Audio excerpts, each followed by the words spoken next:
Bonjour et bienvenue sur le plateau de la première édition des Talents Aquitains de l'aéronautique et de l'espace, organisée au Palais de la Bourse à Bordeaux, bien sûr, par la tribune Objectif Aquitaine en co-création avec Bordeaux Aquitaine Aéronautique et Spatiale, le BAS.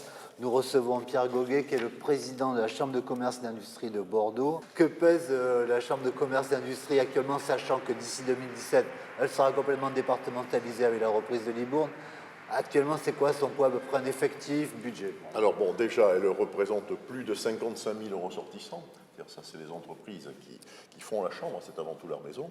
Après, si vous voulez, en effectif, c'est un tout petit peu compliqué, parce que si la Chambre a aujourd'hui officiellement plus de 400 salariés ou feuilles de paye à faire, en réalité, ces feuilles de paye sont destinées soit à l'aéroport de Bordeaux, où il y a encore des personnels mis à disposition, soit surtout maintenant à Kedge Business School, qui est l'ancienne école de commerce, donc avec des salariés issus de la Chambre, il y en a près de 200, qui sont effectivement dans les établissements de Kedge et sous l'association Kedge mis à disposition. Donc en réalité, les vrais effectifs de la Chambre de Bordeaux étaient de l'ordre de 200, c'est essentiellement la place de la Bourse. Ils ont sensiblement diminué, puisqu'aujourd'hui on est plus près de 180, et ça risque hélas de diminuer encore, puisqu'on a une équation budgétaire difficile. Oui, d'accord. Donc, oui, vous n'êtes pas sorti de cette phase de crise, de rajustement non, la crise n'est peut-être pas le mot. Oui, hein. de resserrement budgétaire. On a évidemment une équation budgétaire qui a diminué notre ressource de plus de 45% sur la partie fiscale en 3 ans. 45% de baisse, hein. Vous savez, les collectivités locales crient au loup et à juste titre. Quand elles ont 2 à 5% de baisse de leurs ressources annuelles, nous, on est en train de gérer moins 45% en 3 ans. Voilà. Donc, alors, ce n'est pas toute notre ressource, c'est la partie fiscale qui, suivant les chambres, est plus ou moins importante, mais ça donne une petite idée, effectivement, de l'équation. Actuellement, alors vous êtes aussi président de l'Association nationale des CCI métropolitaines. Bordeaux est une des métropoles, une douzaine de métropoles qui ont été mises au point par la dernière loi sur les métropoles. Quel est le rôle que vous allez jouer? Est-ce que vous n'allez pas jouer un nouveau rôle? Bon, c'est la question que je vais vous poser. Alors c'est ce qu'on a essayé de définir au niveau des chambres métropolitaines, effectivement, que j'anime, en liaison avec les métropoles politiques. C'est-à-dire avec M. Alain Juppé, président de la métropole, M. Gérard Collomb, président de Lyon, Mme Johanna Roland, présidente de Nantes.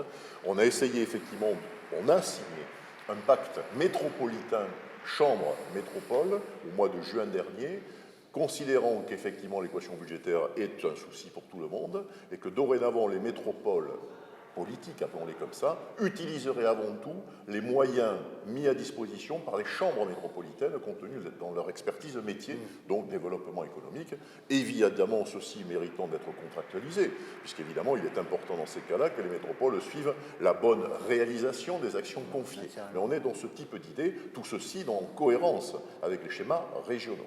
D'accord, donc ça va quand même dans le bon sens de ce point de vue-là. Oui, et ça, pour nous, ça serait une manière aussi, disons-le, de trouver un peu de ressources, puisque les métropoles, dans la mesure où elles bénéficieront de tous nos services, participeront au moins un tout petit peu à la couverture des frais et à l'amortissement de l'expertise de l'expertise des équipes.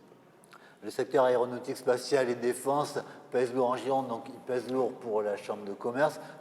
Ça représente quoi? Enfin, je sais pas, comment vous voyez ça de votre point de vue, schématiquement? Si vous voulez, ça représente lourd, et oui et non. Ça représente lourd surtout par le réseau de sous-traitants. Il y a plus de 500 établissements, parce que, simplement, vous vous en doutez, les sièges des grands groupes aéronautiques, ils sont, hélas, pas à Bordeaux. Hein, ils sont à Paris, et donc ce ne sont pas directement nos ressortissants, hélas, mais quelques établissements ont néanmoins leur siège ici, et ça nous valait effectivement, ça nous vaut la participation, effectivement, dans notre assemblée de quelques grands patrons de ce secteur-là, et c'est d'ailleurs intéressant, puisque c'est un lieu, la Chambre de commerce, vous le savez, où on a des élus un peu tous azimuts, une grande diversité qui fait aussi la richesse, et c'est un des lieux où les patrons de groupes importants peuvent rencontrer, j'allais dire directement, les patrons des PME, PMI, qu'ils ne voient jamais. C'est leur service achat qui les voit, mais eux, ils ne les voient jamais. Ici, on a l'occasion, et je pense qu'ils en tirent beaucoup, et le BAS d'ailleurs, Bordeaux Aquitaine Aéronautique et Spatiale, qui anime la journée, la soirée qu'on est en train de vivre ensemble, typiquement est le lieu de rencontre des grands donneurs d'ordre et de l'écosystème des PME, PMI, notamment dédiés dans l'aéronautique, qui est important. Il y a 20 000 emplois au moins autour de ces métiers-là. Cette manifestation étalon de l'aéronautique et du spatial est centrée sur les opérateurs, les techniciens, les cadres, les ingénieurs. Donc, bon, les gens qui font tourner un petit peu la filière, et bon, c'est nouveau en même temps. Qu'est-ce que vous pensez de cette...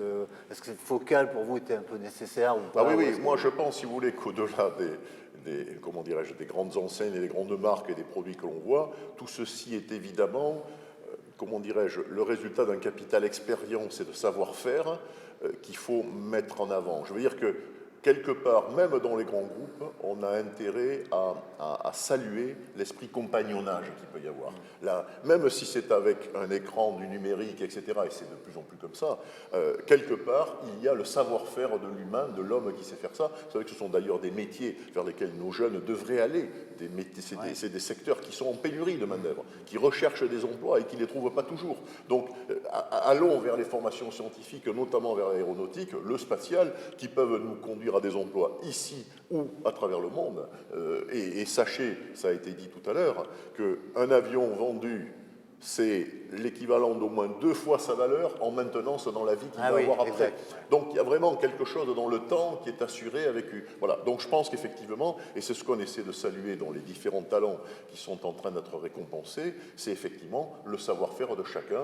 Et souvent d'ailleurs, ça participe de la culture de l'entreprise elle-même, de son ciment. Très bien, Président, je vous remercie d'être venu nous voir. À votre Je vous disposition. dis à très bientôt. On espère qu'il y aura une nouvelle édition de ces talents. Écoutez, vous avez vu, la salle est pleine, Ouais. donc je pense qu'il y aura une nouvelle édition. Merci à encore. vous. Au revoir.